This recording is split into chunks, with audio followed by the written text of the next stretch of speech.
Hello YouTube, Anti-Breeder1M here, and welcome to my YouTube channel. Well, it's all happening. I have so many things to talk about today that I don't know where to start, but I can start with my exploits on Facebook, where I linked up with with an activist from the United States and discussed chalktivism, which is activism with chalking on the pavement, writing chalk messages on the pavement, that sort of thing. And I proposed doing that for myself in Brisbane. So that will be a new project for me to do in the near future, once I get my law assignment out of the way, probably. Now, apart from that, oh yeah, I also wanted to mention that Arthur Stace, Australia's legendary chalk activist, who used to write the word eternity on the pavements in Sydney until his death in 1967, was an inspiration to me today when we discussed this sort of chalk activism. So, in this book of poems, The Best Australian Poems 2014, published by Black Ink, there's a poem on page 91 which is entitled I Saw Arthur Stace. And actually, I think I'll read it for you because it's such a beautiful poem and it's incredible. So Arthur Stace, as I mentioned, is the chalktivist who used to write on the pavements of Sydney. Okay, I Saw Arthur Stace by Vivian Smith. I saw Arthur Stace one summer morning between Wynyard and Old Martin Place. A man was kneeling down to tie a shoe. He stood up quickly, looked at me and fled, leaving behind one word, eternity, chalked on the path in perfect copperplate. I made my way to Reppin's up the road, haunted by his drawn and stricken face, the clean neatness of his cursive script. I saw the word again there several times, half washed out by rain, but not the man, his strangely furtive look, pursued by demons only he could see. Arthur Stace was Sydney's one-word poet, remembered for his oddity, his glance. I was not the one I want to be, but I've had glimpses of another chance. Such a beautiful poem. And it inspires me to do chalktivism in Brisbane with the message vegan eternity, and I'm going to talk more about that in the future. Now, the other big news was I got an email from Barry Spurr, the poetry editor of Quadrant, and he emailed me saying that he would accept my poem My Origins for publication in Quadrant in 2022. Now, this is Quadrant in which I was published. The second time I was published in this Quadrant, which is from July-August 2020. And I have shown in previous videos my poem from this particular issue, and I'll show you again. I'm not sure what page it is. Let me just try and work it out.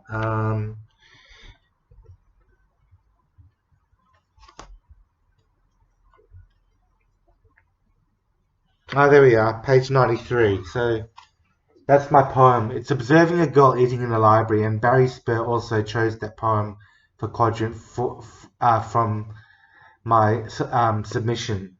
So I'm very, very grateful to Barry, and I don't know him personally, but I just looked at his photo today, and he's a beautiful man, beautiful looking man. I don't think he's got hair on his head, but he's a beautiful looking man. It's like this guy here, with no hair on his head. So it's going to be amazing to link up with him on LinkedIn, which is apparently what he's he's going to accept my invitation on LinkedIn.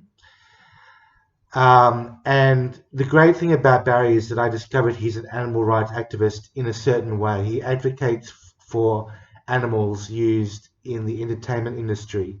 So things like greyhounds, probably horses, circus elephants, dolphins, and so on. And it's amazing to hear that he's in that sort of field. and I'm just so grateful that people in this world have some compassion. So, in general, I regard myself as a kind, vegan, natalist, minimalist, which is a mouthful, but basically, I wrote an email back to Barry, and I'm going to reiterate what I said to him in this email. I said, "Hi Barry, thanks a million for your email. It was super exciting finding out that you are an animal advocate. I am brimming with ideas to share with you, and yet I do not want to intrude. Just briefly, my advocacy covers the world's major problems as I see them, and I describe myself as a kind, vegan, natalist, minimalist. Number one, in the first instance, being kind to others, especially as they would seem to know less than I do about the things that I am passionate about. Showing a calm acceptance and yet a determination to help spread my ethos. Number two, being a vegan natalist, that is, a vegan plus antinatalist, means not contributing to the breeding of any animal, and I will explain why this should be one of our goals. Number three, being minimalist minimizes consumerism, resources, and waste. Again, I will explain further why that is so important. It's a huge task, but for me, this is life. I am brimming with pride that you care about animals, those used for entertainment, and may have goals in place. If the opportunity presents itself, Barry, I am super keen to learn more from you and share more too. And I attached a copy of my newsletter, Wise Dystopia, for his optional reading. Absolutely no obligation to read my materials, but I warmly invited him to do so and to respond. So, it's not every day that you link up and connect with someone who's as important as Barry Spurr.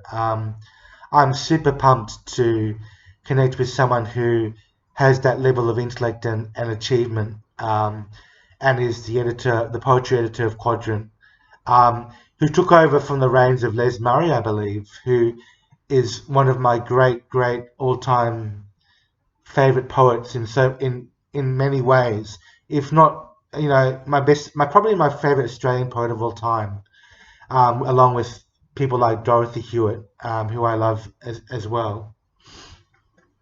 So that's been my very exciting day today. I will let you know how I go corresponding with Barry. If you're watching this, Barry, I just want to let you know that I'm thinking of our correspondence and how I can best convey my activism and my message to you in the most kind and loving and effective way possible.